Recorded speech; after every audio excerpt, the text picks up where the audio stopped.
மதுரை மீனாட்சி அம்மன் கோவிலுக்கு கும்பாபிஷேகம் செப்டம்பர்ல நடைபெற இருக்கிறது. அதனால புனரமைப்பு பணிகள்லாம் மேற்கொள்ளப்பட்டு வருகிறது.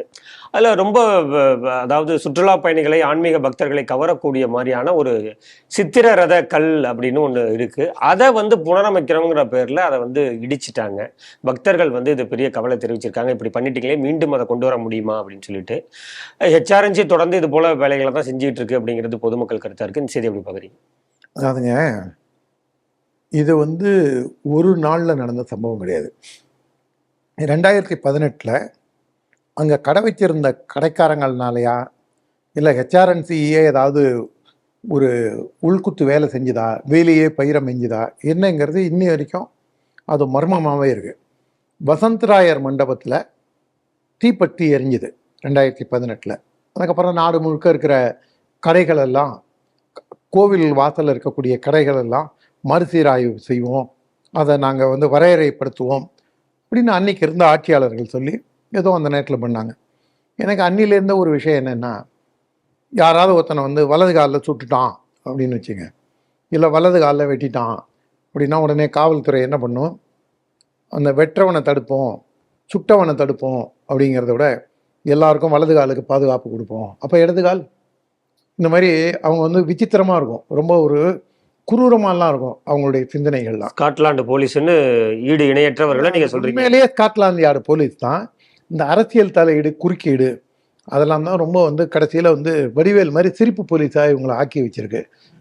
அது ரொம்ப ஒரு, அதுவும் குறிப்பாக இந்த மதுரையில் நடந்த சம்பவம் இருக்கு பாருங்க, அயோக்கியத்தனமான மதுரை மீனாட்சி அம்மன் கோவிலையே நல்ல வேளையாக இந்து இயக்கங்கள் களத்தில் இயங்கி, ஆர்எஸ்எஸ், பிஜேபி, விஸ்வ இந்து பரிஷத், இந்து முன்னணி போன்ற பல்வேறு இயக்கங்கள், அப்புறம் ஆலயம் காப்போம்னு ஒரு இது, ராம ரவிக்குமார் மாதிரி இந்து மக்கள் கட்சி, ஊர்பட்ட இயக்கங்கள் ஏதோ ஒரு ஊரில் ஏதோ ஒரு விஷயத்தை எடுத்து அவங்க லெவலில் அவங்கவுங்க அந்த வேலையை செய்கிறாங்க. இதில் ஆலயம் காப்போம் தான் இதுக்கு பெட்டிஷனர்.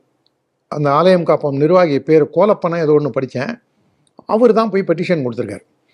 அதை ஒரு தேர் எப்படி இருக்குமோ அந்த தேர் வடிவில் வித்தியாசமான கற்களை தேர்ந்தெடுத்து அதை ரொம்ப நாள் முன்னாடி வைக்கப்பட்ட அந்த கல்லிலேயே வடிக்கப்பட்ட அந்த தேர் வடிவம் அது. இவன் என்ன பண்ணுறான், அந்த வசந்தராயர் மண்டபத்தில் பாதிக்கப்பட்ட இடங்களை புனர் நிர்மாணம் செய்வதற்காக வேலை ஆரம்பிக்கும் போது தான் இதை இடிக்கிறான். செப்டம்பர் மாதம் கும்பாபிஷேகம் வச்சுருக்காங்க.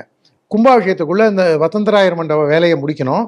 அதுக்கான பொருட்கள் கொண்டு வர வழியில் அந்த செவுத்தில் தான், வழியில் இருக்கக்கூடிய செவுத்தில் தான் இந்த என்ன கல் அது, தேர் வடிவ கல், சித்திரரத கவிக்கல். சித்திரரத கவிக்கல் எவ்வளவு பேரே எவ்வளவு ஒரு வித்தியாசமா சுவாரஸ்யமா கவனிக்கக்கூடிய அளவில் இருக்கு பாருங்க. அதில் அந்த போட்டோவும் பார்த்தேன்.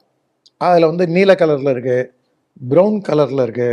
அது எல்லாமே கல்லா, கிரானைட் கல்லா. அது பார்க்குறவன் எவனாவது வேற அதையும் எடுத்துட்டு போகிறதுக்கு பார்க்க போகிறான். அது அந்த அளவுக்கு ஒரு குரூரமானவங்கெல்லாம் நிறைய பேர் ஆயிட்டாங்க.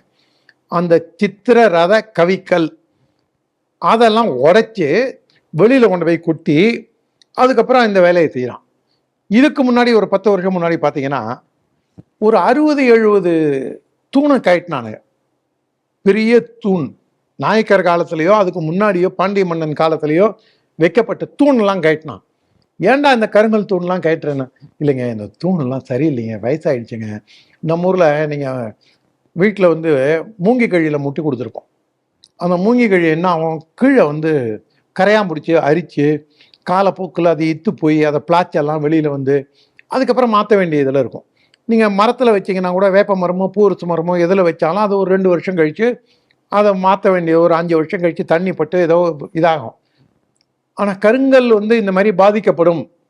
ஒரு மூங்கி கழி மாதிரி, ஒரு பூவரசு மரம் மாதிரி, இது கருங்கல்லுக்கும் இந்த மாதிரி தேய்மானம் உண்டு, ஏசைக்கு இதை நம்ம தெரிவிக்கணும் அப்படின்னு சொல்லி அந்த அளவுக்கு தமிழ்நாட்டில் இருக்கக்கூடிய ஆட்சியாளர்கள் 60 கல்லை கட்டி உள்ளே வேற போட்டிருந்தான். அதுவும் எந்த இடத்துலன்னா, பொற்றாமரை குளம் உள்ள இருக்கு பாருங்க, அந்த குளத்தங்கரையில் இருக்கிற கல்.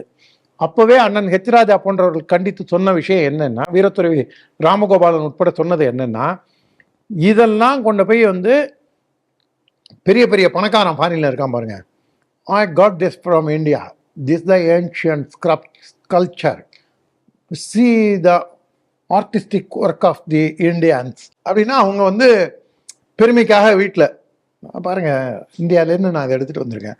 இதை இவனுக்கு ஃபாரின்காரனுக்கு விற்கிறது, அதுக்கு கோடிக்கணக்கில் பணம் வாங்கிக்கிறது. எவ்வளோ ஒரு கொடூரமானவங்க பாருங்க. அதுவும் பிட்டுக்கு மண் சுமந்து பிரம்படிப்பட்ட சிவபெருமான், மதுரையில் எல்லாருக்கும் காட்சி கொடுத்த சிவபெருமான், மீனாட்சி அம்மன் ஆட்சி செய்யக்கூடிய அந்த கோவிலில், மீனாட்சி சுந்தரேஸ்வரர் கோவிலில் இருக்கக்கூடிய தூணை எடுத்து வெளிநாடுகளுக்கு திருடி விற்கக்கூடிய ஈனத்தரமான, கீழ்த்தரமான, ஆபாசமான, அறிவிற்கான புரோக்கர் வேலையை செஞ்ச பயலுக.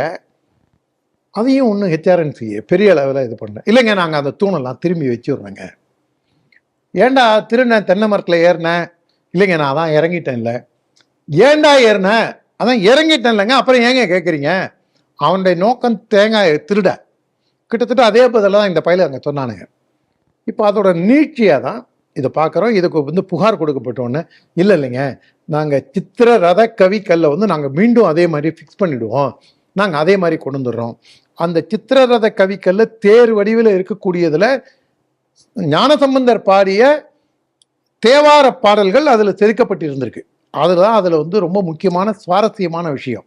இவங்களுக்கு வரலாற்று பெருமை தெரியாது, நம்முடைய அந்த கலையை எப்படி, அந்த சித்திரரத கவிக்கல்லை இவன் எப்படி உருவாக்கி கொண்டு வந்தாங்கிற அந்த இது தெரியாது. ஞானசம்பந்த பெருமானோட தேவார புகழ் பெருமையை பற்றி அதுவும் தெரியாது. அந்த கோவிலோட பெருமையை எதுவும் தெரியாது. அப்போ என்னதான்டா தெரியும்? எங்களுக்கு பணத்துக்காக திருட தெரியும் சார், எங்களுக்கு பணத்துக்காக சோரம் போக தெரியும் சார். இதுதான் இப்போ இருக்கக்கூடிய ரொம்ப சோகமான, வருத்தமான விஷயம். இந்து அறநிலையத்துறையோட கேடுகட்ட இந்த தனம் கண்டிக்கத்தக்கது. இந்த சித்திரரத கவிக்கல்ல இவங்க ஒழுங்காக ஃபிக்ஸ் பண்ணுறாங்களா இல்லையாங்கிறத நம்முடைய அனைத்து இயக்கங்களும் கண்காணிக்க வேண்டும்.